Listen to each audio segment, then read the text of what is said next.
விழுப்புரம் மாவட்ட ஆட்சியர் அலுவலகத்தில் ஆட்டோ ஓட்டுநர் சங்கத்தின் ஷேர் ஆட்டோ ஓட்டுநர் போக்குவரத்துகள் விதிகள் மீறி வருவதாக அவர்கள் மீது நடவடிக்கை எடுக்க ஆட்சியரிடம் புகார் மனு மீது பரிசீலனை செய்யாவிட்டால் அடுத்த கட்ட போராட்டத்தில் ஈடுபடுவதாக எச்சரிக்கை.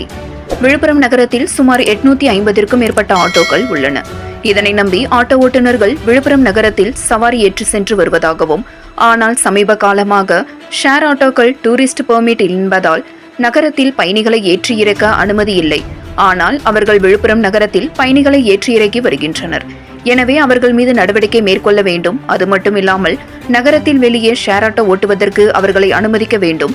ஷேர் ஆட்டோவில் தினசரி வாடகை, அதன் ஓட்டுநர்கள் ஆலோசனைகளை ஒழுங்குபடுத்தி நடவடிக்கை எடுத்தால் மட்டுமே ஆட்டோ ஓட்டுநர் நாங்கள் நாள்தோறும் பிழைப்பு நடத்த முடியும். அவர்கள் அடிக்கடி எங்களுக்கு இடையூறாக செய்து வருகின்றனர். இதனால் நாங்கள் ஒரு சில பயணிகளை கூடுதலாக ஏற்றினால் எங்களுக்கு அபராதம் விதிக்கப்படுகிறது. இதனால் நாங்கள் மிகவும் பாதிக்கப்படுகிறோம். போக்குவரத்து காவல்துறை மற்றும் வட்டார போக்குவரத்து காவல்துறையினர் ஆட்டோ ஓட்டுநர்கள் எங்கள் மீது அபராதம் விதிப்பதை தடுக்க வேண்டும். ஷேர் ஆட்டோ ஓட்டுநர்களுக்கு ஒரு உரிய வழிமுறையை அவர்களுக்கு சொல்லி அவர்களை ஒழுங்குபடுத்த நடவடிக்கை எடுக்க வேண்டும் என ஒட்டுமொத்தமாக மாவட்ட ஆட்சியர் அலுவலகத்தின் முன்பு இவர்கள் திரண்டதால் அங்கு சற்று பரபரப்பு நிலவியது. பின்னர் போக்குவரத்து போலீசார் மற்றும் போலீசார் இவர்களிடம் பேச்சுவார்த்தை நடத்தி ஒரு சிலர் மட்டும் மனு அளிக்க அனுமதித்தனர். பின்னர் முக்கிய ஆட்டோ ஓட்டுநர் சங்க தலைவர் ஜெய்கணேஷ் தலைமையில் மாவட்ட ஆட்சியர் அலுவலகத்தில் புகார் மனு அளித்தனர். உடன் தோமுசா, சலீம், பஷீர், ராஜசேகர், சேது, தணிக்கைவேல், பர்குணம் மற்றும் நகரப்பகுதி அனைத்து ஆட்டோ ஓட்டுநர்கள் உடனிருந்தனர். 7 Green நியூஸ் செய்திகளுக்காக விழுப்புரம் மாவட்ட செய்தியாளர் எஸ். கலைக்குமார். ஆனால் இன்னைக்கு என்ன பண்ணுறாங்க, காலையில் 6 மணிக்கெல்லாம் வந்துடுறாங்க.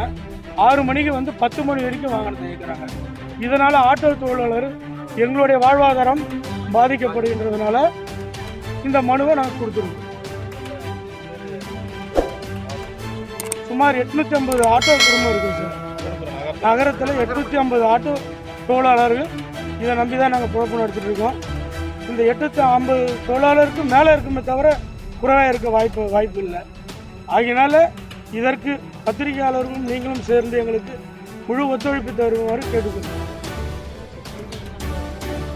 முறைப்படுத்தி சொல்லி கொடுத்துருக்குறோம். 4 வீலுக்கு இங்கே ஓட்ட அனுமதி இல்லை. இருந்தாலும் யாருடைய தூண்டுதலின் பேரில் 4 வீல் இந்த நகரத்துக்குள் ஓடுகிறது.